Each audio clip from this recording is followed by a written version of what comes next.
So this is the first fight for the Guild War Fidelis. Actually have a couple of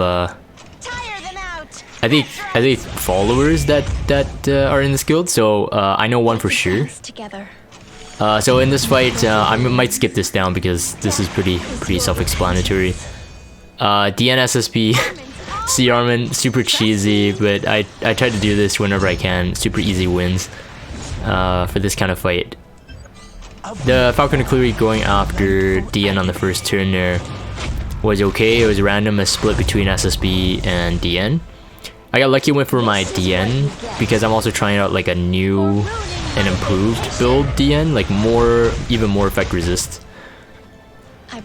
I figured that my SSB with attack buff, Ranger specialty drink, it shouldn't be a problem for killing off Falcon Nucleary, even if SSB was the one targeted.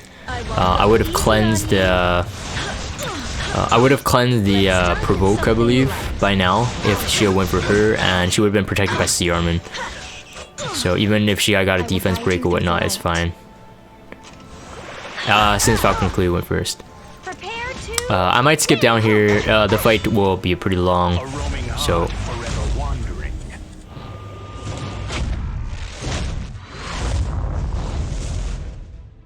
So just starting this now where I can soul burn it. You know, I was going for the 50-50 chance to land this on the Falcon Nucleary. Her self-heal with her speed is pretty preposterous, but my Rengar specialty drink was doing about the same amount as her heal, her self-heal. So it was okay regardless if I got the heal block or not. As you can see here, I think I missed. No, I didn't miss that one. But it does about almost 2k for the for Rengar. Let's advance together. This part here we get to see. I wanted to put my DN to the test basically. I wanted to see if my effect resist was good enough. And this time it fully resists all three. So the Dispel, Death Break, and Provoke. Whereas in the first turn, so it's like probably just the Falcon Nucleary probably had just the right amount of effectiveness to kind of play with the RNG. But my DN has about 170 effect resistance at the moment. Prepare to win. Yeah, the self-heal is pretty big. I was looking at this, I'm like, nah, it doesn't matter. I still had like 2 damage, so I didn't need to do attack buff yet. It says DN will always outcycle my SSB, so I just held one more turn. Although arguably speaking, that could have been good with the attack buff. She would have been dead here, but didn't need to rebuff. Anyways, on to the second fight. Versus Joshua. So, recently got Faithless Lidica. I'm making a Faithless Lidica video. So, F Lidica video. Love her. I love her. You guys knew how excited I was to get an Ox Lots finally. And F Lidica is like next level to me. But yeah, anyways. I'll be outputting that video soon. Here I kind of screwed up. My Singelica was actually a bit faster than my Melissa. So she was supposed to go in with the attack buff. I got a bit RNG. They were too close in terms of speed tune. Otherwise it would have been a bit better because I would have wanted to try to kill off the RB. So here I had to try to reset on him because I didn't want the blind. So I'd rather get pushed back, but not the blind. Here was a bit risky. That was a bit scary. That dual attack. Just like I didn't want my F Lidica to get chip damage. My ML Angelica on this fight was actually on Celestine, because I knew that having her on a Celestine is more worth it than a Prophetic Candlestick in this fight. But it ended up being okay. My life is my own. So big shout out to Dreamer Blitz, who is one of the followers that usually watches me stream and stuff like that. So big shout out. He did.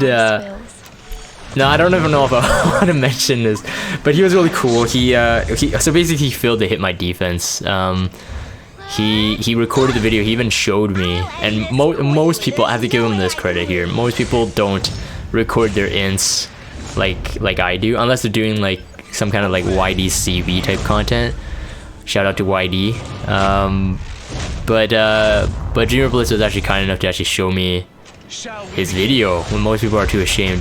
Usually what I get is like a DM with someone who beat my defense. It's like, hey Jake, I beat your defense if you wanted to look at it, right? It's like, okay, but But Dreamer Blitz is the first person I've ever talked to that has actually shown me their int on me. So not int, he actually tried it. He not paid actor, not paid actor. Dreamer Blitz, we talked a bit on DM after. Yeah, he definitely lacked some stats, and he blames it that he doesn't really focus on gear that much. But he says it might change. So next time, dude, next time. Otherwise, the Ruel probably has like no effect resist. My SSB isn't built for high effectiveness. But yeah, Ruel definitely needs it, especially on this kind of team. The Aliha's knife on the Kayron was definitely annoying. Definitely really risky. I got kind of confident. I should have like chip damaged a Crow, actually. So that was kind of scary. Run before it's too late. This could be. But oh right. My thought was like he's on Noria, so he's gonna absorb all the damage though. So no matter what, he's dead. 95% crit rate, by the way. Equals 50-50. No crit on Crow. Next fight. So again, I saw an opportunity to use Lidica. I changed my RB build on this one to a speed boot. I didn't know how fast his RB was, and I couldn't risk the only 3 targets for Lidica. So the CR boost is not as big as something like a RTA or Arena. This is hard. But this could have been risky regardless. If his Charles Elbrist on RB it was fine. That's also why I went with the speed boot to make him squishier, so my Charles can kill him on an Elbrist or something, and that way RB can revive and cleave again, and it's guaranteed kill. Especially with Singelica's immortal buff up. If that RB had been tanky, that's why this was a relatively low risk team. But it's, you know, everything's hypothetical until it actually happens. Yeah, that's it. Dreamer Blitz. Well, at least I survived, I guess. So again, this fight I went with something new as well. Although I have to say this fight was hilarious. Shamadra staff swapped onto the Simple Angelica for better effect here for the ML Ken. Brought ML Crow. I mean, ML Crow is not resistant to something like a Charles, and I got unlucky here. He is on Adamant Shield, not on Aureus. I don't think he should be on Aureus. Adamant Shield is good for him. Arguably, some people say that if he's on Portrait, a bit better. I don't know, I did the math. I mean, my Portrait would have did like, with my stats and not maximal S3 yet, I'm farming his friendship, would do like 500 more damage on the first stack. Of course, relatively higher every stack, but so it's never really worth it for me. I think the resistance is better. So there's a lot of problems with this one, bringing ML Ken in, highly risky because no one crit. And by the time my ML Ken went, if Charles had procced, I would have been dead.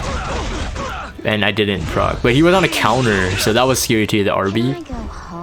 So there was a ton of risks in this one.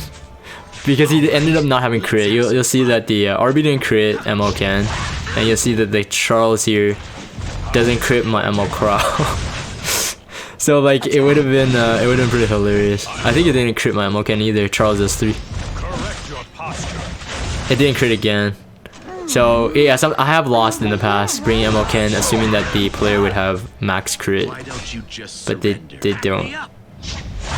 This would have backfired really badly if the heroes I brought weren't like just all around good. This one I saw, I'm like, okay, it's barrier and immunity, and they all have barrier and immunity pretty much. So I'm like, okay, Bazaar shuts them down. This one, my RB was swapped to an attack boot. So it's 5,000 attack to 290 crit damage. I was just hoping that if I got the defense break on everyone, that would just go through everything, but ended up being pretty tanky. So the ML Crow especially is very tanky. And it wouldn't have mattered here because they have unbuffable, so even if he did kill RB, which I wanted him to so I could double cleave, he wouldn't get the barrier. So Bazaar, definitely like a high priority build. in almost any type of PvP, to be honest. Any type of PvP. Immature. But yeah, when you guys watch the Lidica showcase, you'll see me pair him up with Lidica as well, and a ton of other heroes.